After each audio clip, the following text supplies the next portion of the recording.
Content warning. This podcast contains bones, blood, smut, and swear words.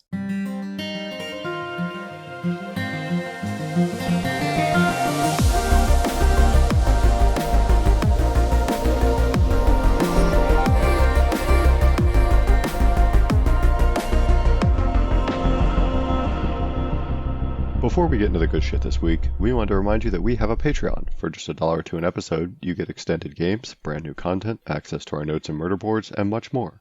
So if you would like to be a part of funding Marie's School for the Necromantically Inclined, you can head over to patreon.com/frontlinefifth or follow the link in the show notes. Okay, now back to that sweet, sweet Bone Zone action. Act 1. Welcome, penitents. Hello and welcome to the Frontline Fifth, a Locked Tomb podcast where a couple of delightfully naive teachers' aides explore the Locked Tomb series for the first time, while a couple of dried out bone witches cackle over how little they really know. We're currently reading Note of the Ninth by Tamsin Muir, and this week we are headed off to school to learn about chapters 2 through 4. I'm Marie, and I'm great at procrastinating. Also with me today is my co-host, Hannah. Hannah, in these chapters, we learn that Pyrrha can cook, Cam can fight, and Palamedes can think. What's your party trick? I'm sorry. I'm so stuck on this because I truly think that procrastinating is an art that not everyone has perfected. What? I would learn from you. I don't think of you as that much of a procrastinator, but if you... Oh, I'm regularly finishing my lecture notes. I should not put this public. I'm regularly finishing my lecture notes like 2 minutes before I walk into class. I have never once given a practice talk because I inevitably hate you so much basically you're do this. So good at giving talks. It's I really do the true. talk like the night before, the morning of. Yeah. Okay. All right. My so party good. trick. I mean this sincerely. I think my party trick is being typically very delightful to the point where nearly everyone likes me until they know me better. Sorry, go on. We passed the test, don't worry. You are delightful, and I know you pretty well, and I still like you, Hannah. We're joined today by the newest members of the gang, Brooke and John. So, Brooke, John, what talent are you bringing to the table so that you can be useful members of society? With one look, I can tell somebody how stupid they're being. That's true. I've been on the receiving end of it. God. Another real... that one's an inborn skill. I don't know that that's teachable. I don't think it is. I think it's perfectible. I don't think it's teachable. You either got it or you don't.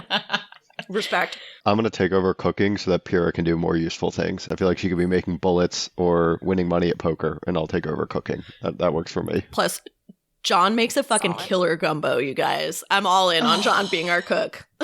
Please and thank you. These chapters really allow us a beautiful peek at Nona's 6-month-old life. So was there anything that really stood out to you? Yo, I was really not expecting the gang to be literal children. I'm so happy. The oldest one is 14. Oh my god. There were probably 3 pages where I kept going, God damn it. Yeah, I was not mentally prepared for that as well. It was just like, what? Like, oh, like we're literally hanging out with little kids. Okay. Yes. Yeah.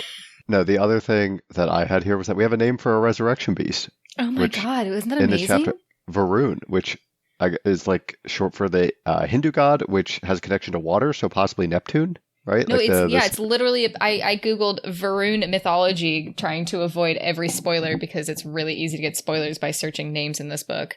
And it's the Indian name for the planet Neptune. There you go. That's so exciting. I did not realize it was the Indian name for the planet Neptune. I also Googled it and found Lord of the Waters and also came to the conclusion it was Neptune. So we're all on the same page and I'm proud of us. Also, like, the planet is blue and Neptune is blue. It all That's fits. Why we named it this. Yeah. Mm-hmm. Yeah. It all I'm with fits. you It all so far. fits. Yeah. How about you, Hannah? Okay. I've been trying to contextualize and put into words why I love this book so much. And I think that these chapters do it for me. So one of the things that I have enormous respect for is the ability to write children accurately. Mm-hmm. And I think that most people suck ass at it. And so there's very specific instances that I can point to where I'm like, this was genius. Nobody else remembers the movie Super 8, but I fucking loved Super 8. partially because it was, I thought, some of the best writing for kids ever. And I really love Dairy Girls as this thing where the focus is on their life, their high school experiences, and the stakes are real for them. And in the background, you can see the troubles, right? It's this like half, reference thing that's happening as they're walking through town bitching about their own stuff and having their bag searched. Yes. Or having their car shaken as they're on their way out to, so that's kind of what I love about this book. Is you have kids against the backdrop of the world. They're very real rituals, apportioning out the fruit every day. They're very real, choices and games and pride. And as they're just skipping through a world where there's a cemetery where they dug all the bodies out and burned them and you can still smell it. Or their favorite place to play is this bombed out building. It's just a really... Yep. It's a beautiful view of personhood against a totally insane and chaotic reality that is formed by adults being douches. Yeah, I thought that was beautifully done too. It's going to drive you nuts if I think if we don't say anything about it. These chapters are confusing. Say more. Are they? Because we don't really know what's going on still. We just get a day in the life period piece for I don't understand how each book, it's not going to get better. The narrator can become less and less reliable. But we are at our least reliable narrator yet. And so there are so many little context clues that absolutely no idea what to do with them for the most part. And also, it's just mind-boggling me how, contemporary this world feels compared to the last two books. And I don't know what to do with that either. And so just need to put the blanket statement out there. I don't really know what's going on. Yeah, I agree. We talked about this on the last episode, but just that we were unaware of how little we knew. And now we're aware of how many puzzle pieces we're missing. So it's nice when we get puzzle pieces, but we're also just aware of the fact that there's so much more out there that we don't know about. I feel like Tamsin's at her peak in terms of just writing here and just her phrases and the way she describes things. This leads me into, I didn't notice any memes. The only one that I caught was the teacher being surprised that Nona is 19 and she says, but she's such a dot. And a dot is like a cute little girl, tiny, figured as much. She's just such a dot. Thank you for looking this up. Because yeah, I didn't like that I was either. getting but nothing also, for that. It also could be she's such a dunce a little bit too. That's but what she knows nothing. That's kind of what I assumed. But she's such a cute idiot. Yeah, but she's just so little. She's so little and cute. And I think that she's such a dot. It makes sense when you read the rest of it because then they're explaining, well, she just hasn't eaten very much and malnourishment and war and stuff like that. That's how they explain why she's so little, which is true. That's a little bit why Harrow's so little. But it's things saying one of her jobs is to sit with the littles when they're feeling wet and vulnerable. Yes, I love that. I imagined immediately just wet diapers. Yeah, wet diapers, but also runny noses, just just a little soggy. There's a type of 3 to 5 year old who's out of diapers but is just permanently sticky too, and you're ow, from where? And she, she wished she had a better backstory for cultural cachet. Yes. And there's another one. It's talking about she's gonna have a tantrum lavishly or something, and I was yeah, I love all this. So yeah, that's what I noticed. I just really, really, really enjoy the writing so much in this book. With that, if everyone could please clean off their whiteboards because we're going to start our lesson on Nona the Ninth, episode 2, Good Looking and Dumb. Act 2, 6 legs and a gentle disposition.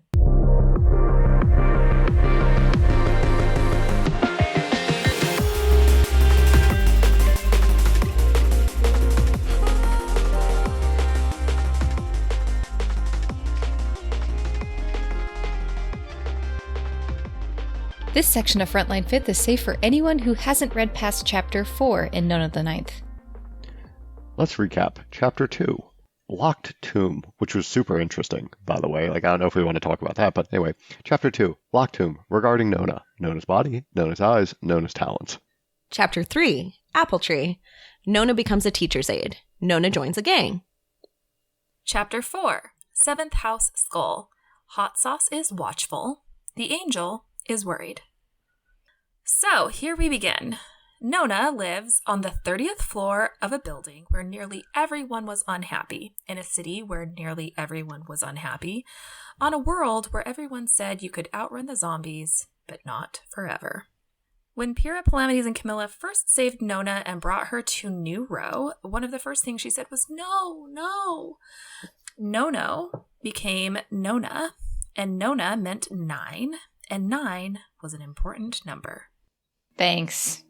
Her body definitely belongs to one of two people. Her egg yellow eyes, on the other hand, belong to the other person. And they aren't telling her which of the two people she might be because they don't want to lead her. But that's very definitely like something that you're feeling, is that that's part of what's going on, is that Cam, Palamedes, and Pyrrha are trying to decide who she might be. Brooke has a note here, and I think I was so off. So point for Brooke this time around.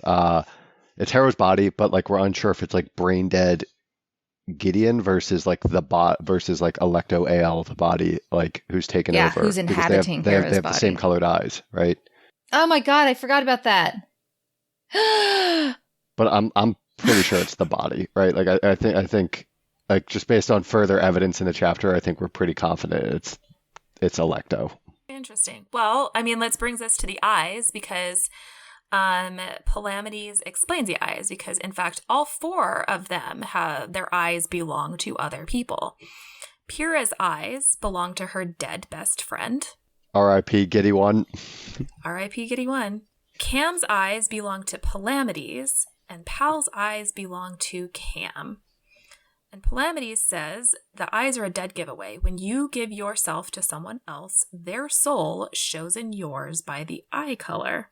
I think this is like such an interesting reversal of how I would have described it. I'm not sure Because in, say, makes sense. the lictor process, the Cavalier gives themselves up to the lictor. And it's like Palamedes is saying here, when you give yourself to someone else, their soul shows in yours by the eye color. But I feel like in the classic lictor process, when you give yourself to someone else, your soul shows up in theirs. Which so I know this is like a small distinction, but I think it's kind of an interesting thing, because Pal and Cam have a different thing happening than the classic lictorhood. Mm-hmm. And I think Pal thinks differently about lictorhood, and he doesn't think about it as the Cavalier only giving a sacrifice and the lictor just being eternally powerful, but rather that the lictor has, like the necromancer must have given up something as well. Like that's what this is implying. I mean, at the very least, they've lost, it's an incredible amount of grief. You've lost your person. Based on their interactions in this chapter between Cam and Pal, it seems like they couldn't do a perfect lictor process because Pal didn't have a body, right? But so it almost seems like they did like a hybridization of what happened with Giddy One and Pyrrha and a perfect lictor process, where they're like both their souls are stable inside one body and they're able to kind of switch out back and forth. That's like some weird in between. Except that there is no indication that they have lictoral powers. There's only an indication that they have necromancy powers and maybe a little bit extra, but we don't see, or there's no hints to it. I think there's hints later, right, that Pyrrha absolutely still has lictoral powers, or at least some of them. She doesn't have the necromancy, but she has the lictoral healing. But she also, to me, it seems like Pyrrha has healing in the way that she has always had in Giddy One's body, which is minimal or slow, right? We actually saw that a couple of times in Harrow the Ninth, where Pyrrha can heal automatically, but it is not on the level of that automatic regrowing your finger kind of energy that we got when Gideon was in Harrow's body. Yeah. Well, TBH, Nona really doesn't care about these other two people that she might be, because she likes herself a lot and she likes being pretty. Other people think that she's pretty too, like the man in line at the store who tries to hit on her until Camilla scares him off. And Camilla tells her not to let people touch her. You don't know what they want. But Nona knows exactly what the guy wanted. They wanted to see her naked. It was a sex thing, which medium breaks Cam. And she said sex things were right out. No sex things. But I love this because it's like, here Camilla is with Nona, and is underestimating Nona because Nona is so childlike, but Nona has kind of like a weird depth of understanding of certain things and is totally on board. She's like, I'm gorgeous. Who wouldn't want to have sex with me? Although it's still in this childlike way where I'm like, I don't think you know what sex is or means at all. You just know that people get naked together sometimes. Like, yeah. Yeah, so that encounter was like a middle space. So after she learned to talk, but before she started making herself a useful member of society, Nona really wants to be helpful, especially since everyone else around her is so talented and useful. Pyrrha is an excellent planner and good with her hands. She can talk anyone into anything. She can cook, and she's tough, and she is unbelievably good with a gun. The description of her like prowess in terms of marksmanship is actually a little bit frightening. Terrifying, yeah. Do we think that she previously ran the FBI? The Bureau? Yeah. Like she ran something, but it was in They called her commander. there's no reason to believe it was in the US, right? Oh, true. And there's no reason to believe there wasn't some sort of like pan. What is the New Zealand? This even could be after the resurrection, in which case you have like she early says she cohort was part of like investigative intelligence when she describes herself in Gideon, right? So I don't know if the Bureau is pre or post. I always got the sense that she was the very first cohort commander. Yeah. It may be more than one of these things also. Yeah. Yeah. But I mean, Pyrrha is also the one that makes them learn code words. And we learn that Camilla can fight with anything. So the way that Pyrrha is scary with a gun, Camilla is scary with her knives. And there's nothing that she can't figure out how to do after a few tries, including working the washing machine, apparently. One of the things that gets mentioned here as like a thing that Camilla can just like do is in the list of things she can do after a few tries, it's like laundry and cooking and also telling the guy downstairs that no one liked it when he hit his partner in a way that made him stop doing it forever. And I fucking love that so goddamn much because you know what this is? This is Brooke's death glare that tells you how stupid you're being. Yes. Like, I don't think of Camilla as terribly intimidating, and I am wrong there because twice in this chapter, like the first time when she goes up to the guy who's hitting on Nona in line, and she literally just looks at him. I don't think she says anything. No, she doesn't speak his language. And he fucking goes to the end of the line. Yeah, it's amazing. It's very cool. Yeah, I was a little disappointed when you asked me what my role was because I'm fairly sure all my skills are just like shittier subversions of what Pyrrha and Camp can do. So they can cover it. They got it covered. Well, we've also got Palamides, and he can think. That's his party trick. And Nona can't do anything. All she has is a good nature most of the time. Nona is going to be 6 months old next week, and Pyrrha is going to take everyone for a birthday trip to the beach. So cute. As long as they're not setting up a mortar. Right?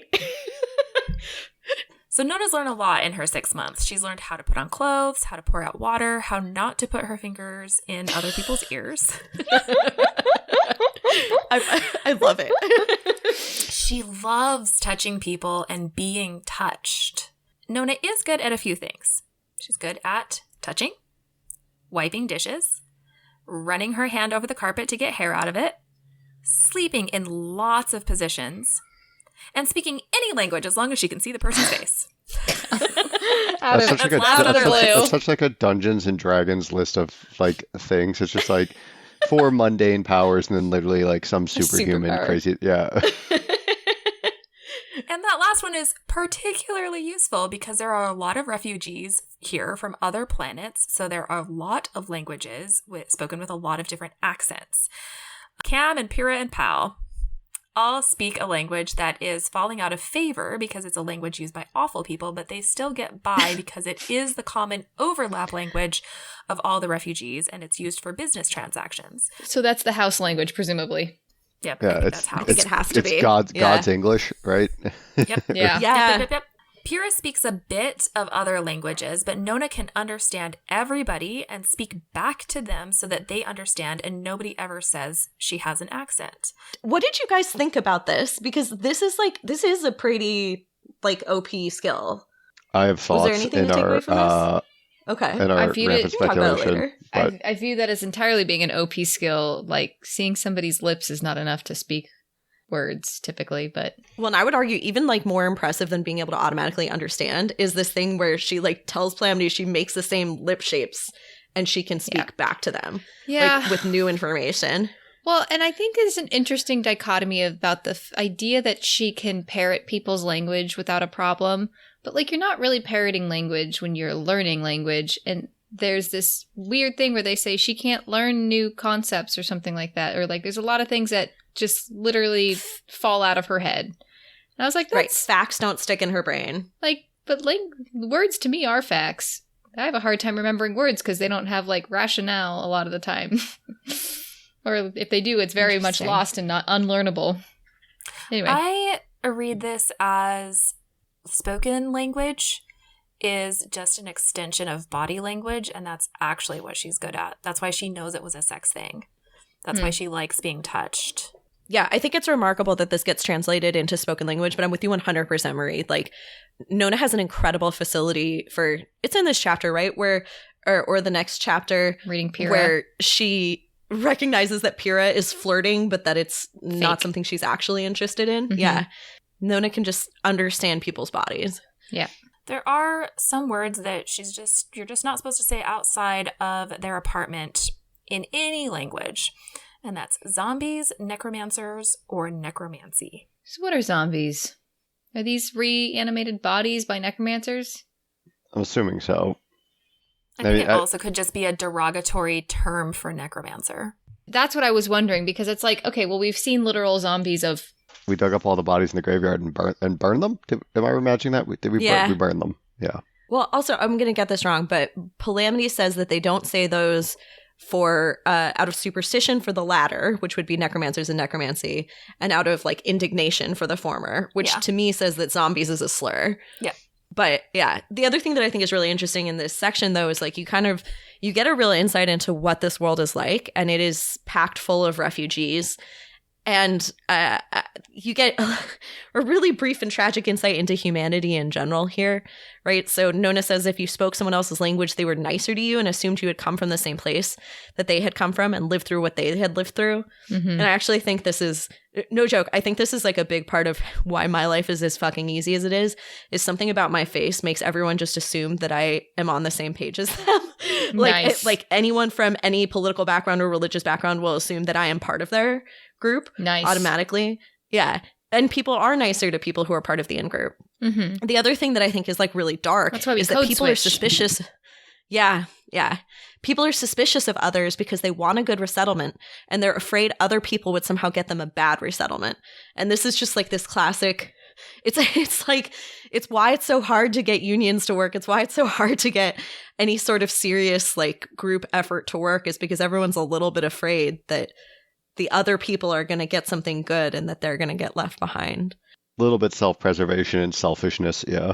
Yes, yeah. But like self-preservation and selfishness in this way where you're like, but they've seen so much fucking horror and trauma. You're like, it checks out. Like they have to be careful. And also you wish that they would see past it.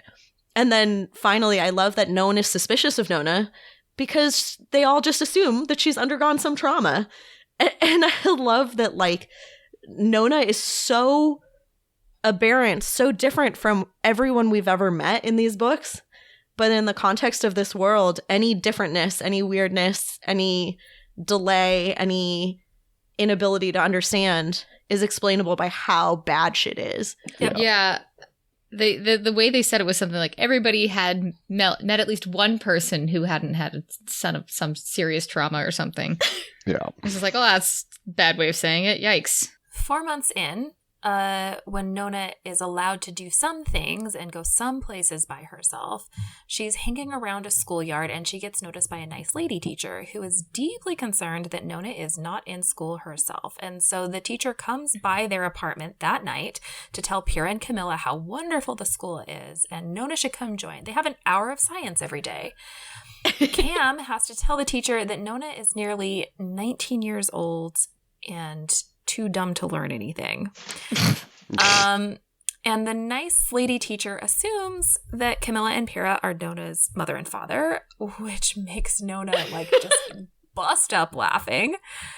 And that makes the nice lady teacher suspicious. And she gets even more suspicious when they tell her, no, Nona can't read or write. Like, there's nothing we can do. And she just assumes that Pyrrha must be a pimp And that means Cam and Nona are the sex workers. And Oh, boy. so she invites Nona to come be a teacher's aide. Like, it doesn't matter if you can't learn or do anything. Like, I'm sure there's something useful you could do. Like, just come get out of that apartment, like, for a few hours a day. Right. And it's so lovely because, like, this poor woman assumes that Nona is being trafficked. She's trying so hard to help, right? And there's nothing that, like, there's no coherent explanation that Cam and Pyrrha can give for their setup because their setup is different. It's odd. And Nona is different. Yeah, no, like, she absolutely is on, like in any other thing, you'd be like, yes, thank you, please. Like, yes, please be watching for shit like this. It is fishy. Yeah. Cam and Pyrrha, like, have huge misgivings about this. They're like, no, absolutely not. And I think this is where Nona cries lavishly, and it doesn't do any good, except that Palamedes talks them around. And Nona gets to go to work at this school for half days on trial as long as she practices answering questions first, because she cannot lie. And she's supposed to say that she's living with her sister and a friend of her father's, and everyone else is dead. Love it. And it's such a normal, boring explanation that she's like, ugh, I wish I could have had something cooler than everyone in my life died. The origin story of all superheroes. Yeah. And she gets to school and she finds out that school is not terribly interesting, even though she does like the squeaky whiteboard markers and the hour of science, mostly because that's when she gets to look after Noodle, who is the science teacher's six-legged dog. We never explain this. No, nothing. Just the dog has 6 legs. This is the weirdest thing we've seen, right? This is so funny because a dog with 6 legs? I don't know, man. We don't have necromancy here. The dog has, these people aren't necromancers. You are absolutely right. This is something we should focus on more. And instead, I'm just like, Noodle. Yeah, I'm not worried about it. I am, but let's move on. Okay. After the first week, Nona is cornered by 5 children who informed her that she was now their friend. And I love this because this is what I do to everybody. I'm like, you are now my friend. That's my favorite. They take her to see Hot Sauce, who is the 14-year-old natural-born leader of the gang. Hot Sauce's second-in-command, Honesty, wants Nona to get them drugs or show them the secret room in the building where they keep the bodies. And Nona, in agonies, explains that she doesn't know where anything is and she's not allowed to get anyone drugs. In agony. And she's sure that this means she won't be in the gang and that Hot Sauce won't like her, but Hot Sauce says, nevertheless, she talks to the angel. She gets to look after Noodle. And that's enough. The angel is the Hour of Science teacher, and she is very important. So Nona gets to stay in the gang, even though she ranks very low. Just above Kevin. Is this another reason why you guys love this book, that the science professor is called the angel? It doesn't hurt. Yeah. Doesn't hurt. Mm-hmm. God has a PhD here. and the science professor is called the angel. But, like, why is she so important? I mean, she's a nice lady, it sounds like. Yeah, we don't I gotta tell you, anyone with a 6-legged dog would be very important in my worldview, but I think Noodle is important because of association with the angel as opposed to the other way around. Okay, keep going. I also have thoughts on that in a bit here. Oh, good. Okay. The order of ranking is Hot Sauce, then Honesty, then Beautiful Ruby, then Nona, who is just barely above Born in the Morning, and then Kevin, which everybody is outranked. Because he's Kevin a 7-year-old. is 7 and is always playing with dolls and stuffed animals. He's wonderful. Born in the Morning was described as their negotiator. I find it interesting that she ranks above him. I think it might be age at this point, age and proximity to the angel. I see. I could see that too. The rankings are not about roles. There's a complex hierarchy in any gang, it's not just one thing. And those are really all their names, except for Hot Sauce, who has a very cool and interesting story behind her nickname that someday Nona should ask about. Okay, Honesty thanks. is a prolific liar, and he is trying to teach Nona. And Nona has learned to stop announcing when Honesty is lying in exchange for this teaching because she can always tell. This is such a charming story because, like, Nona is having so much fun calling him out, and it's just breaking his poor little heart because lying is so important to him, and his dumb stories that he makes up are important. So when he offers to trade her a cigarette for not doing it, like, she's like, okay, yeah, I hear you. Yeah. Not even I for think the she cigarette. said something in that, like, she knew he was lying about that too, but it meant so much to him that she didn't care. And apparently there was at least one cigarette that came out of it because she gave it to Pyrrha. Yes. Good girl. And oh my God, we skipped right past that. The fact that Pyrrha has a code word for, like, important resources, but they had to stop using it because she kept using it for cigarettes and liquor. Oh, Pyrrha. To be 10,000-year-old doesn't sound fun. No, it does not. The gang hangs out in a lot of random places in the city, but their very favorite is to clamber up the rubble and sit on the second floor of a building that was blown up so that it's, like, open to the sky. And they squat on office furniture and watch the giant road that leads to dangerous tunnels under the city. Every once in a while, they hear the convoy go by, which is, like, in those tunnels, and it's so loud and intense that it shakes the building like an earthquake. What the fuck? Tremors? Suspicious. Is it a subway system that, like, shakes the earth? Is it just, like, literal people going down there and scavenging? We don't know. It sounds like people go down there to like because that's what one of the gang is doing, right? They got a job where they're going to go down and they're not going to do the shooty. Extract resources. Yeah. No shooty. Honesty explains to Nona that when they leave school, they're going to kill zombies, and he wants Hot Sauce to join up and fight. Born in the Morning says he once threw a rock at a necromancer and it died. This is an old fight in the gang. The necromancer was in the cages and almost all the way on fire, so it's unclear if Born in the Morning was really responsible for the death of the necromancer. But this is, like, such a good example of that kind of insane trauma and horror happening in the background, whereas, like, the focus of this fight is just the fight over whether or not you're lying, over whether or not you do get credit for killing this necromancer. And what they're describing is, like John said earlier, literally, I think, as far as we can tell, they are setting people on fire, presumably while alive. They are literally burning people to death. They have a debate about whether there are still necromancers here at all. Honesty says you have to make sure you see your friends eating and bleeding so you know they're not zombies. Hot Sauce says the necromancers will come back. They may already be here. Varun, the eater, is here for them. We get an RB name. An RB name? The RB has just been hanging out for what seems like months now in the upper atmosphere, just periscoping and chilling. Apparently, yeah. Well, so... What's your follow-up, man? Back in the present, on this first morning when we meet Nona at nearly 6 months old, Cam drops her off at school. Kevin's already there, playing with 2 stuffed rodents. What the fuck is... Okay. There's clearly something wrong with Kevin. Something weird is happening here, right? Kevin is a They're deeply having a traumatized child. baby. Yeah. Oh, they're having a baby, right? I think Kevin's a very traumatized child. Yeah. Yes. And Hot Sauce is sitting near a window watching because someone in a building across the way is spying on the school. Hot Sauce is investigating. I love also Nona's like, do you think they're here for me? And Hot Sauce is like, I don't think so, which is a really sweet answer. School goes on as normal. Nona doodles in the back. She gives her fruit to beautiful Ruby. It's always pre-apportioned to one of the kids who shares a bit with Honesty. He needs the blood sugar because he's got a job in the tunnels after lunch. When the angel comes for the hour of science, Nona notices that she's moving like she hasn't slept well. A bit like how Pyrrha moves the morning after she comes home late smelling of alcohol. Hot Sauce says the angel doesn't drink, but she tells Nona that she's right. The angel's worried. God, who's the angel? Are we going to learn more about these characters? Because Nona's not asking the right questions.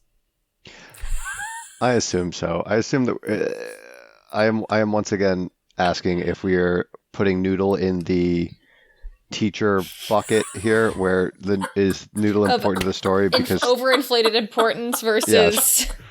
We never told you Noodle was important. We told you we love Noodle. Are we being led astray? We never told you teacher was important. We told has you 6 we love legs, teacher. and it's very relevant to the story. No, apparently it's not. So we can't. I guess we don't read into this. Like, I've heard of dogs being born with too few legs. Do dogs often get born with that many legs? No, extra legs is not a thing. From a developmental biology perspective, it's almost impossible to get born with extra limbs. Extra fingers, yes. This is a necromantic dog. Don't worry about it. Don't worry about it too much. It's time for a game.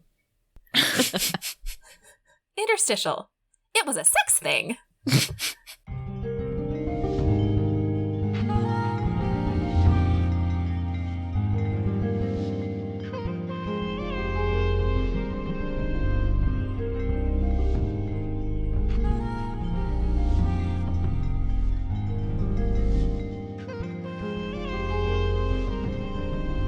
The nice lady teacher is pretty sure that Camilla and Nona are sex workers, but of course Bira says she'd have better luck pimping out Augustine and Alfred. Fucking love that. It might be that this work is not for them, but everyone has something they can do, which is why this week we are playing Odd Jobs. The game goes like this. We're going to pick the character that would be the best suited and worst suited for a particular career. So for consistency, let's start with the sex worker. Who do we think would be the best? Okay, so I mean this sincerely. Mercy would be an amazing madam, but would be a terrible, actual sex worker. I'm going to push back on that a little bit because I think, she'd be good at protecting her sex workers. Let's say that. In that case, she would be an amazing madam. Would she be I think she'd just be well organized. No. I think Mercy is the clear number one here, and then it's like a large gap just from the anatomy and manipulation side of things. See, gross. Gross. But you're absolutely correct. She wouldn't have to touch him. I was going with actually Nona from the perspective of something about the way that she says it. She actually would be amazing at this because it's whatever. It's curiosity to her. Yeah, it doesn't. I don't know, and I don't think there's going to be emotional trauma. I also oddly, as much, I don't know what John's doing, but I'm loving it. I'm transitioning to stand. I'm transitioning to standing desk. Okay. It was just going, just making the lifting motion. I was gonna say, as much as it's funny, the line "I'd have a better luck pimping out Augustine and Alfred," I could see Augustine as a Nicole Kidman style Moulin Rouge high end, Yeah, I think actually he'd do great as an escort. Okay, but who would be terrible who would be at the it? worst? Egregiously bad. The children. Teacher. The teens. No, none of the children are involved. None of the teacher get I think it would be Harrow. Harrow would be very bad at sex work. She's out of the loop too. Oh, I would also throw out there. Oh my God, Silas. Silas would lecture you the whole time. Yeah. That's good. These are good. Yeah. Okay. Well, what about a tax lawyer? Who do we got? Who's going to be the best at being a tax lawyer? Fucking Judith. Yeah, she would be great. She really would. She reads the small print. Yeah, I was gonna say Judith, her pal. But you know who the sleeper, the one who's the sleeper good one? Oh, I thought Cam was going to be the one who is actually she's not offering her stuff. It's not her job, but she could do it impeccably. But she'd be good. I would also throw out there Abigail. Abigail would be in there, finding. So I watched a whole video today. This is just, you feel free to cut this, Marie, about how if you don't have tenants in a commercial building in the UK, you have to pay the property tax. But if someone's renting, they pay your property tax. And so this guy found a loophole where you don't have to pay property tax if it's used for specific types of farming. And then there was an addendum added for shellfish and mollusks in the 1980s. And so what this guy did was that snail farms can be put in a small box. And so he just makes shell companies and puts them in all these office buildings around the UK. Shell companies? Shell companies. But they're shell companies and they're literal shell companies. But he's setting up snail farms in all these buildings so they don't have to pay property taxes. Oh, that's because so they're just funny. reading a fine print of a law. Yeah, it was incredible. And the UK is we can't do anything about it because we shut one down. He just opens another one. It's all technically within the. We don't have the resources to go after hundreds of shell companies. Anyway. Ridiculous. Okay, but this also, so this goes to, within the tax lawyer best worst dichotomy, Ianthe would be really good at finding loopholes and at like scamming the system almost just for fun, whereas Corona would be the worst possible tax lawyer because she just doesn't give a fuck. Like she Or literally she'd would be not like, be able to "This is care for more than 10 unfair." minutes. She would not be a helpful tax lawyer. I would also throw Gideon out there. Gideon would take one look at Excel and like throw the computer out the window. Oh, Gideon's the worst tax lawyer. Truly. That's true. I like that a lot. Who is going to be the best microbiologist? I feel like Mercy takes this. Oh. I could see that. I could see. Actually, I'm going to go with Anastasia, who I know we haven't like met thoroughly, but in my head is a very clinical thinker. I feel like it's Augustine. No, like he has like the science chops. He was like a genius with glycophosphate or whatever. Like I feel like if With glycerol. yeah, some type or of glycerol, yeah. So Really good at freezing stocks. yeah, could have gone down another track, become a microbiologist instead of a You're not wrong. molecular biologist from the sounds of things. I don't know. I had a good friend that reminds me, who's a microbiologist, who reminds me a lot of Magnus, so I'm sticking with it. I'm going to say the worst would be Kevin. Fantastic. He would Love knock it. over everything. He would play with the like Contaminate it different all. like it would be very bad. It would not go well. Worst sterile technique I've ever seen. Worst. Who would be the best at being a professional cyclist? I think Cam is a strong contender here. Mm-hmm. She's lithe and fast and powerful, Mm-hmm. and she can think on her feet. Either Yeah. of the Fourth House kids as well. I could see that too. They The get gas too the fast. French are great at cycling. Yeah, Not Isaac. Not Isaac. John Murray yeah. could put, Jean Marie. Who would be the worst? I'm gonna Silas. say. I was gonna say Crux. Oh my god, Crux is perfect. Because I was Doesn't going to even say legs. Column, but I really love the idea of Crux because I was picturing Column for, I think, a similar reason. It's just like Too a big. big guy on a way too small of a bike, like trying to get up a hill. Oh, that's beautiful. Who would be the best recruiter? I feel like Corona. Alfred Corona Beth. is in this. Well, we don't You think know. so? I think Alfred's up there too. I feel could like see he's Alfred. just like talking people into shit. John, what skills do you need to be a good recruiter? Being able to talk Gift people of into gab. shit. No. Pyrrha! Pyrrha is then, the because we recruiter. know Yeah. Pyrrha. Great point. All in. Worst And recruiter. the worst would be Silas again. Yes. Yes. yes. Circus performer. Who's the best circus performer? Cam. Cam. Strong showing for Cam for acrobatics. Also, again, Jean Marie as well. I'm seeing like a Robin, like Batman and Robin, like orphan in this circus type thing. You know who else would love it? Is Gideon. Once she got over some initial stage fright, I bet she'd have a great performance of like just like telling She would. jokes. She'd have some And great she'd crowd have fun work. doing strongman stuff. Like, Mm. yeah. I like it. yeah. A little bit of crowd work. That'd be great. The worst? I think we're back down to Judith. Judith would be the Yeah. worst. Yep.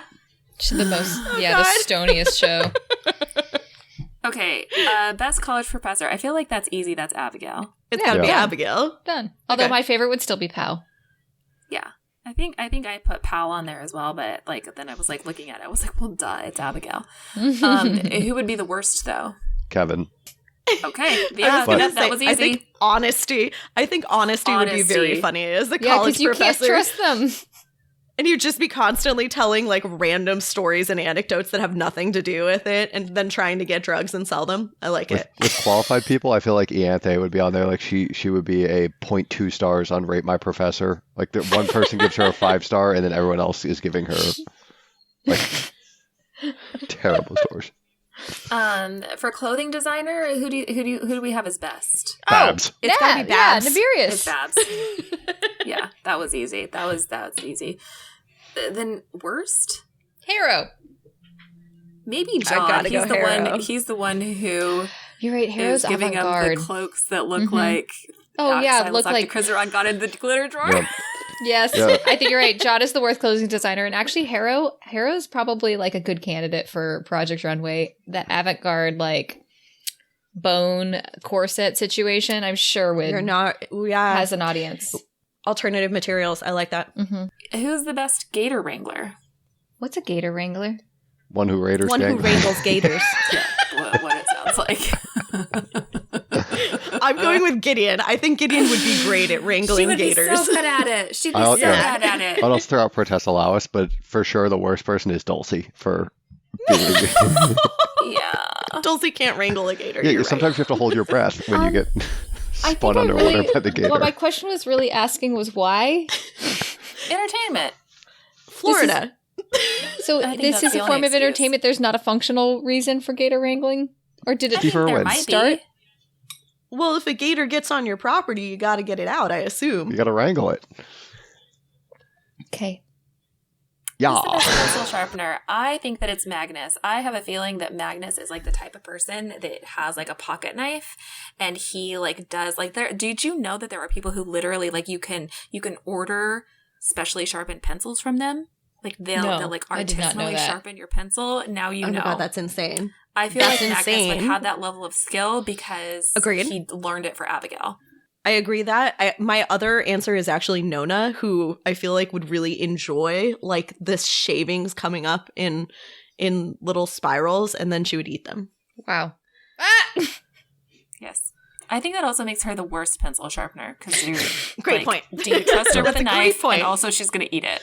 I was going to say Noodle. She might eat your eraser. You give her Noodle the pencil. would also be bad. Chew up your pencils. Chew your pencil. Yeah.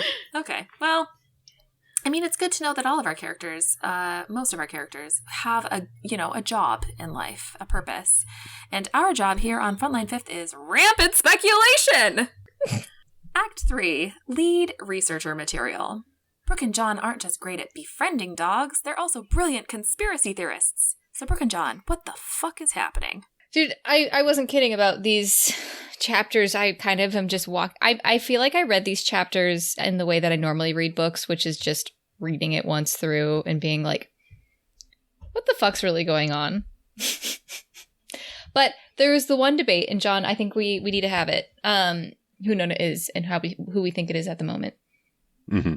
We're pretty certain it's in Harrow's body, that this is Harrow's body, and it's occupied.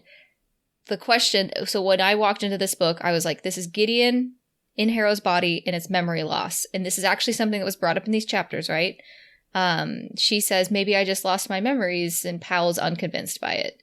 We also have this like funny feature of like the eye exchange is a little funny. We know that like Gideon doesn't get Harrow's eyes when she's occupying the body. Don't know why that is exactly. So it doesn't tell us, like, basically whoever's looking out of Harrow's face is looking out of Harrow's face with their own eyes. So I think that was super interesting. I hadn't realized that. You're right. That means, wait, but that's weird. If it's Electo, wait, hold on. Can she be in two bodies at once? Or how does that work if she's already lictored into... How would that work if Electo were already lictored with God? How was there possession of another body?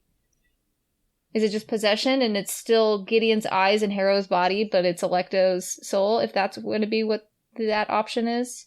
It sounds like in the perfect lictor process, you like retain part of it, right? Like the other person still they get a fraction of the soul, right? Like the other person's still alive and walking around. So, lictor or perfect lictor, maybe.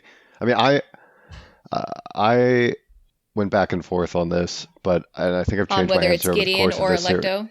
Yeah, and also just on like what AL and Electo is, and at this point, I'm kind of back to I think Electo, Annabelle Lee, the body, and I'm on it also Nona. Like it's not Gideon. It's Nona is Electo, the spirit of Electo, whatever. It seems to me that like it almost seems that she's the missing resurrection beast, but it's more of the spirit of humanity and like the spirit of Earth. It's like the reason that she understands everybody is because like she's the literal embodiment of humanity, right? Like an Earth, like she is the sum of all life that was once on Earth. And so she understands all languages. She understands all humans. I mean, half of the reason I think all the gang have all these weird names is just that might be their literal translations of their names. Like, you know, oh, that's like an interesting Honesty, thought. Beautiful Ruby, Born in the Morning, Kevin. Like that just might literally be their literal a translation names. of their. Oh, because there's even actually a little like a moment where Palamides goes, "Are you sure that's on it? Like that's their name?" And she goes, "It sounds like it to me." So she could be doing an automatic translation of another language, like similar to how like Hannah means grace, right? Like the original word, or like Ferrari is just like one of like 10 different versions of blacksmith. That's weird. Oh, yeah. So like today I learned. Yeah. So that's super cool. I do agree that the language thing like really does suggest that this is not Gideon. There's also other little things where like Nona has like moments where she talks about people as it's mostly like the littles that she's talking about. She calls them it's, and she also claims ownership of Pura at some point. And these are things that remind me of this like statement that was made a while back. I don't remember by who, maybe Mercy, that said she never could act human, talking about A.L. Electo. But at the same time, like we still see these moments that like feel like very like kind or human-y, like are suggestive of like human education. There's just little allusions to it that like are confusing to think that that would be the same person who is described as never being able to act human, when there's so many like moments that where it feels like she's doing something very human by the way she interacts with people and has like care for people and does things for people. I don't know. Maybe they're all just learned behaviors. Yeah. I mean, it fits. So we also have to come up with a reason why the RB isn't eating the planet, right? The RB is just sitting in the upper atmosphere observing, right? It's just periscoping. Well, is and it? So, I wonder if it's periscoping now. Periscoping means looking in the river, right? No, periscoping is its body's in the river and it's sticking itself into like the mortal plane, right? Okay. Yeah. So like my theory is it would make sense if Nona is AL, which is the RB from Earth, like is the spirit of Earth or humanity, or you know, the embodiment of the human spirit. I don't know, like some Prometheus thing. But the resurrection beast is just sitting there, just like observing, seeing what happens. Like it knows that Nona's on the planet, and so it's not going to destroy it right away. You think so? Because why? I mean, it sounds like the RBs hate all lictors and all God, hate God and all the lictors, and it would make sense. Yeah, and there's if like it's just two more lictors on this planet. Yeah. So the RBs hate God because he licked the soul of like their cousin planet, or like. Oh, that's an interesting thought, that there would be like some sort of a like solar system connection between the planets in a solar system. I don't know if I buy that, but that's an interesting thought. Okay. And they would also do you think explain they're why, looking for Nona? You said that in your notes. It says that you think the periscoping is looking for Nona, but like you think that it knows has found. Yes. It's looking for her. I think that's the explanation for why the and it can't RB is just sitting up in the atmosphere, right? So like why is an RB sitting in the atmosphere? Just it's like sitting in the sky waiting to eat the planet. Yeah, I hear you. And then the last thing I just have was just that it's so weird, just the initial setup where they were able to overthrow and kill all these necromancers, which is something that, like, based on the documents that we got for Blood of Eden's battle plan at the end of the last book, they shouldn't be able to do, right? And it's surprising that they had necromancers in cages. I don't know if this is a misunderstanding of what was in there, right? Or just the RB is driving them nuts, right? Which would make it really weird that none of that happens, right? But then that wouldn't make any sense, because then why are Pura and Cam and Pal functional then? Is it because they're not really lictors anymore? Because they're not lictors, right? They're not. Pura's not a lictor anymore. Were they able to overthrow the planet because the RB's sitting up there making the necromancers like into people that they could put into cages and burn? Interesting. Because in theory they shouldn't be able to do that, right? Like the whole thing is that one necromancer can destroy an entire thing. We get some like more information, the barracks from the first chapter that Pal and Pyrrha were talking about seem to truly be occupied by some sort of house forces that are of necromantic abilities or something like that. So that goes back to the barracks are holding onto those things. I wonder, all these bodies that were dug up, I didn't actually catch that they were burned, but if they did, that would explain, like, that's like an anti-zombie defense thing, right? Yeah. I could be wrong about that. That's like what I imagined. I could be wrong. Yeah, no empty vessels. Like, is it like zombies like Column turned into? Where it's just empty, like the necromancers did soul stuff and they were just empty bodies floating around, and that's where we're getting zombies? I don't know. Yeah, I'm firmly on the AL is Nona is the human, like the spirit of humanity / Earth. And then that would fit in really well into like the general timeline we have with God and like wealthy people flying off into space to abandoning Earth. And then that's why God hates all of the rest of humanity, is they like left everyone to die. I don't know. I think that I gotta flesh this out, but that's where I'm leaning right now. where are we in time compared to the last book? Is this 6 months out from the last book? I always get confused. One of the last things we saw at the end of Harrow was like the body that was in the tomb, like resuscitating Gideon. My assumption for the timeline is that if Nona is 6 months old, that what we saw at the end of the last book after the Emperor's was murder. The resuscitation, and this is 6 months after. So we have like 6 months that we haven't seen. Other than Nona's telling us a little bit about it. And I just get so confused. If it was Alecto resuscitating Gideon in Harrow's body, then why is now Alecto being the body in the tomb, why is Alecto now in Harrow's body? Like, I like what you've come up with. I just am a little confused, is all. But of course I am. Well, I mean, I guess we'll see how all of that pans out next time when John and Brooke get a bedtime story in Nona the Ninth, chapters 5, 6, and John 5:20. And if you, dear listener, are, like me and John, reading along for the first time, make sure you find our reading calendar on our website, frontline5th.podbean.com, or follow us on Instagram or TikTok. To support us, you can buy merch or join our Patreon, all of which are linked in the show notes. If you like this podcast, please share it with your friends and give us a 5-star rating anywhere you can. And if you didn't like it, feel free to lie. Now head off to sleep, my baby necros, because Mommy and Daddy have some deep spoilers to discuss. Get in, losers. We're going speculating. Act 4. You can outrun the zombies, but not forever. Warning, this portion of the podcast is 98% spoilers and like 2% snickering. Seriously, we will spoil anything and everything in the series up through Nona the Ninth. If that's not what you want, turn back now.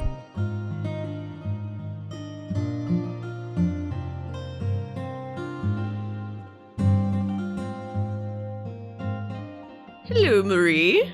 Hello. Fuck John. That's I just had to get it in early. Yeah. Well, actually, I was really impressed with this one. This one was like so well reasoned and thought out, and he had it just on the nose. Yeah, he really has hit a number of the important things and made me think about things I had not thought about before. Where do you want to start? I noticed something, not even like on the 4th, 5th, whatever read this is, but literally as I was looking through the chapters to make sure I wanted like anything that I wanted to bring up in terms of like phrasing or whatever. And I caught this, which tells you from the beginning who it is that is in Harrow's body currently. And that is that Pal says, eyes can also show that a soul is in someone else's body temporarily. Not at all a lictor thing, but literally a possession, which is much more like Alecto being in Harrow's body. And it is not Gideon's eyes looking out. It is literally Alecto's current eyes. It's so funny because both of them were like, oh, well, it could definitely be Alecto because she has the same eyes. And when I read this for the first time, I was like, well, it's obviously Gideon's eyes. These are, it's how Gideon's eyes are always described. But also, Palamedes and Camilla may not even know about Alecto. Pyrrha does, but, it's so clear to me that the three of them, Pyrrha and Cam and Pal, think that this is either Gideon or Harrow or a melange of the two. They are not reading a third possibility. I am now more on the fence about if Pyrrha actually thinks, or if Pyrrha is hoping, and she is terrified that it actually is Alecto. I could buy that for sure. I could really buy that. Pyrrha, she's we're going to go with the idea that it could be either one. We're going to mark up ass jokes. We're going to, treat her like the little baby girl that she is. We're going to enjoy this. And we're going to get that distant look in our face and drink bleach when we think about the tantrums, or when we think too hard about the fact that she understands all languages, or any of this other stuff. And I'm actually Pyrrha, glad you brought up the bleach thing. Yeah, Pyrrha is such a more complicated character than there's things. Yeah, you're absolutely right. There's things that she is keeping back, and that actually becomes more clear as time goes on. But on top of that, I think she's hurting so much more than she lets on. And so as a result, I think that much of what she does and says is colored by a set of emotions that nobody's taking into account. I love this idea that potentially she's on board with this and understands what's going on. It's certainly true that whereas Camilla and Palamedes are both trying to train Nona or test her with the bones, with the swords, with whatever, Pyrrha is not involved in any of that.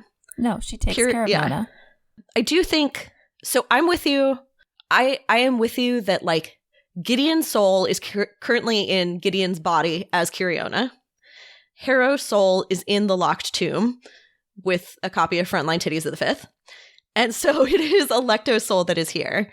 I do still think that because Tamsin has made such a fucking big show of what melanges are, of souls rubbing close to one another, that there's still reason to believe that there could be overlap or influence. Yeah. But I think we're talking about a like 99% Alecto person.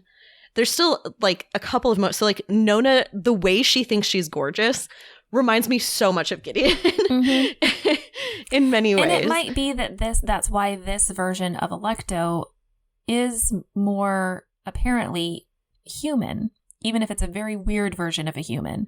Yes. I like that a lot, that she's literally been influenced by humans in a more intimate way than she ever was before. And that's why this real humanity comes through. I also, there was one line for me that really like sold it on this one, which was that basically everyone agrees that this planet is the worst, which makes Nona offended on the planet's behalf, which both is such a like little kid thing and also is a thing that a planet would feel on behalf of another planet. Can we jump to Nona's talents real quick? Because I loved, one, I fucking love your characterization. I think you're dead on. That like the speaking this is just an extension of the body language. I thought that John said that if she's the spirit of humanity and the spirit of Earth, then it makes sense that she understands humanity on this very like visceral level. And I like the idea that a planet would have understanding on a tactile level, on a kinesthetic level, rather than like what they think or feel automatically. Yeah. And so that really resonated with me. The thing that it really gave me chills this time around was Nona talking about that. Oh yeah, it was a sex thing. I don't really mind. And I was like, oh no. Like, Jod was definitely really fucking creepy with Alecto. I don't like that. I believe it, and I don't like it at all. She really doesn't. She has some weird thoughts around sex. And it's interesting to me, actually, every time Kevin is playing with toys, he's smashing them together in ways that are like clearly would make you very concerned, and that to me, if you were a teacher. 100%. Like, you're like, that kid is experiencing some serious danger. Yeah, I buy that, actually. The other thing, on a much lighter note, Marie, Brooke brought up that like her mind isn't interested in facts. And the way it's described is like someone had probably told her everything before and she had already forgotten it. And so I almost wonder if this is just tied in with the fact that she's like repressing a huge part of her personality. I think so. I think she's already been taught what it is to be like human in a human body, not human in the terms that she understands it of like all of humanity as part of like a world creation. And she's like almost actively refusing to learn these facts or refusing to know. Yeah. Because if she did know, she wouldn't be her anymore. Like that goes to like more towards like the end of the book of like, don't call me that. Don't make me remember. You won't like me. I won't be me anymore. Right. It's very important that we not break this barrier because I'm going to drown in what is my other self, my, bigger self. Yeah. This is interesting to me. I love the descriptions in this book of stillness and movement, right? Like Cam's always moving. Palamedes is always still because he's always thinking. In these chapters, we get a description of Hot Sauce's stillness. And Hot Sauce's stillness is the stillness of someone who is... It's borderline catatonic. Yeah, because they're rejecting something. It's described as rejection. And for me, that's all about rejecting thinking, right? She's rejecting... For me, this is the way that you go numb to protect yourself from a panic attack or to protect yourself from feeling insanely overwhelming feelings. And I like that parallel now with Hot Sauce and Nona, both living in a world where you have such overwhelming trauma that you have to reject it very forcefully and with a lot of intention in order to even get through a moment. Yep, I think so. I just wanted to put, for the like check mark, what our code words are, because someone following is red ribbon. I don't think we hear that one again. Someone listening is fritters. An important resource, come help me get it, is fishhook. And that is so important later on in the book. I literally have not noticed that these come up again, and I'm now really worried I'm going to miss it. But I'm excited that you have it in here. It's in the it's when Pyrrha, it's when they think that Pyrrha has betrayed them, and Nona says, No, she hasn't. Weren't you listening? Because she gives like an all clear, and she gives because Nona catches all the code words, and so fishhook is like literally like when she's taking the earring out of Coronabeth, and they're like, she fucked us, like she took our only listening device, she knew to look for it, and she says, get the fishhook out of the fish. Okay. Yeah. I'm really excited. Thank you for that. Thank you for noticing. I'm looking forward to it. Yeah. And now I'm going to be looking. I'm interested to see if we're going to see any red ribbon or fritters.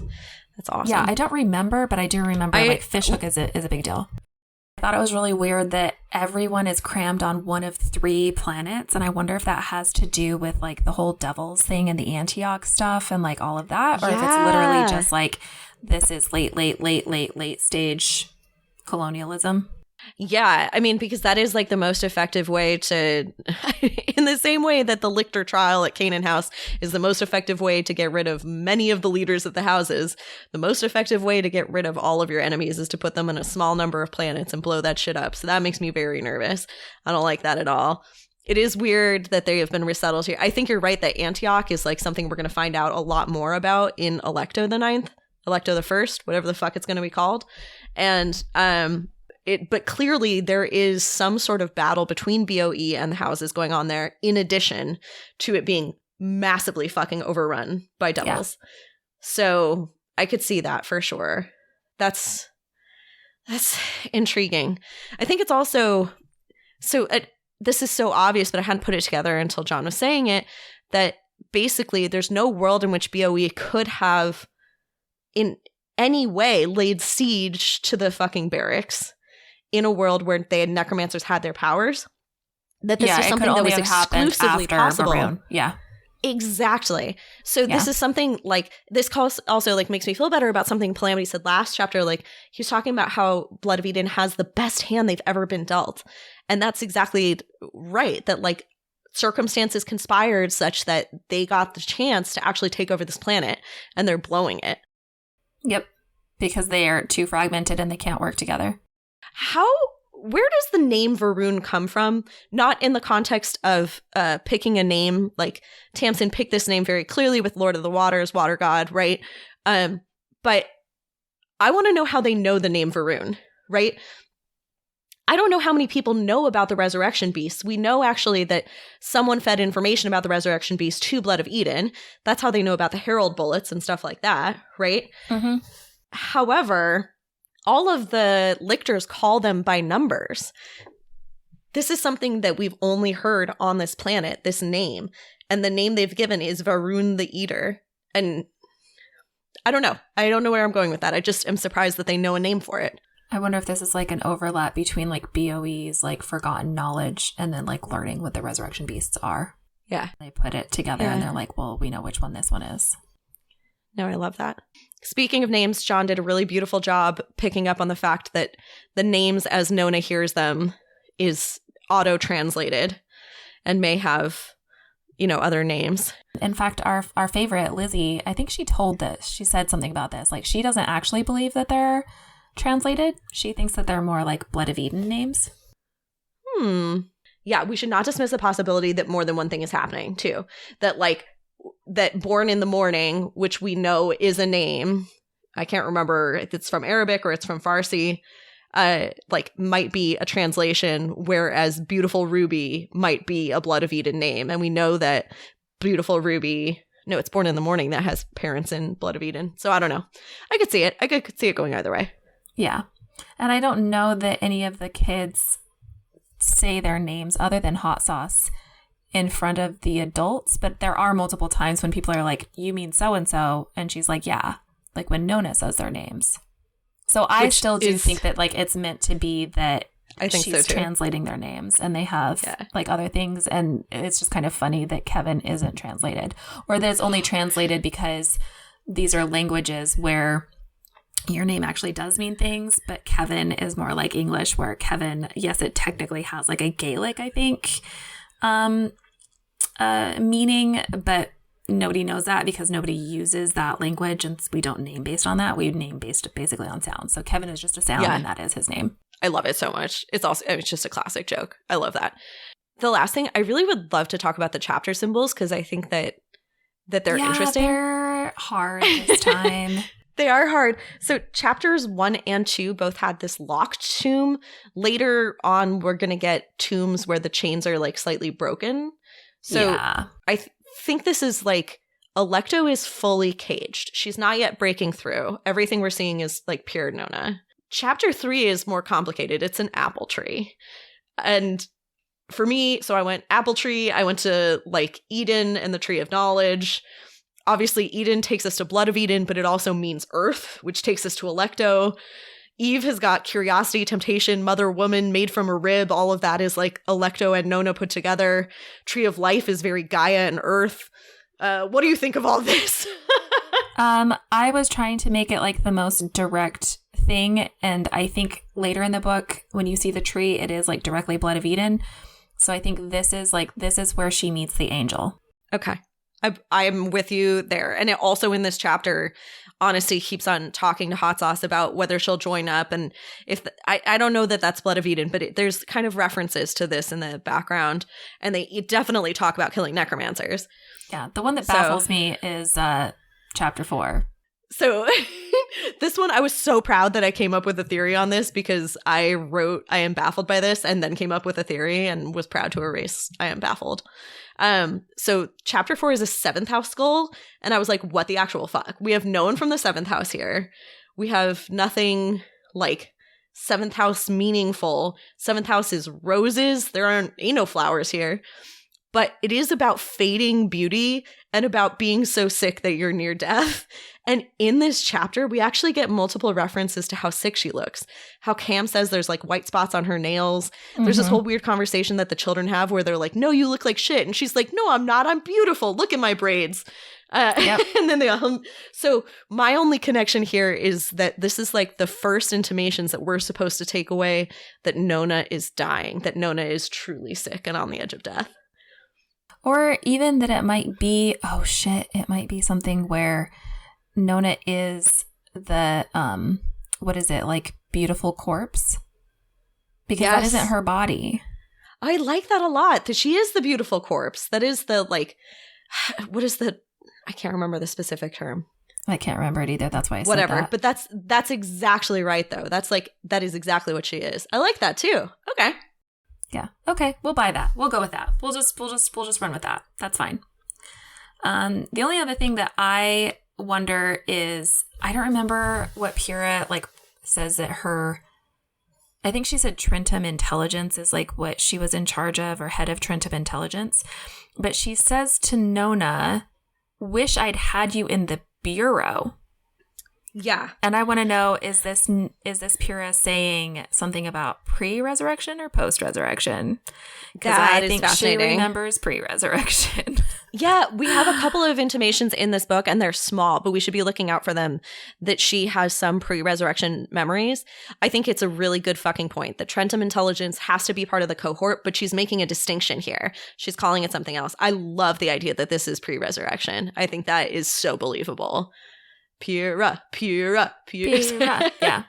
And we also get little hints that you don't notice, except our newbies are noticing. Like, I don't think they noticed that the building was important.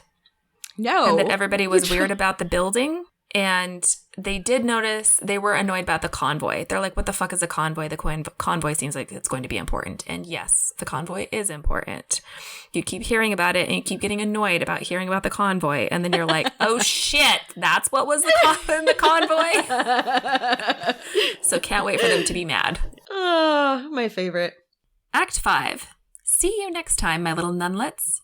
Well, it looks like the school day is over, but we will be back next week with some extra fruit and a bedtime story in Nona the Ninth, chapters 5, 6, and John 5:20. If you want to follow along with us, our reading calendar is available on our website at frontline5th.podbean.com, and you can follow us on Instagram and TikTok, which are linked in the show notes. If you enjoyed this podcast, please tell your friends and give us a 5-star rating anywhere you can. And of course, if you didn't enjoy the podcast, feel free to lie. We have a Patreon, which you can join for access to bonus content every month. You can become a patron. Their eyes are all stunning and belong to them at patreon.com/frontline5th. And you can check out our merch at our Redbubble store, linked in the show notes. Finally, if you have any fun theories that you'd like to share with us, feel free to email us at frontline5th@gmail.com. And with that, I'll just remind you not to unlock any tombs or enter any doors without permission because, ghosts. Bye! Frontline Fifth is a Lock Tomb podcast conceived by Maria Adamako and starring Maria Adamako, Hannah Grunwald, Brooke Anderson, and John Ryan. Our cover art was designed and created by Maria Adamako, who also edited this episode. Our fabulous music was composed and recorded by Blake Anderson. Sonia Grunwald designs our killer merch. Hot! Gorgeous! The Lock Tomb series is a completely dope-ass book series by Tamsin Muir, who does not know we exist and is in no way affiliated with this podcast.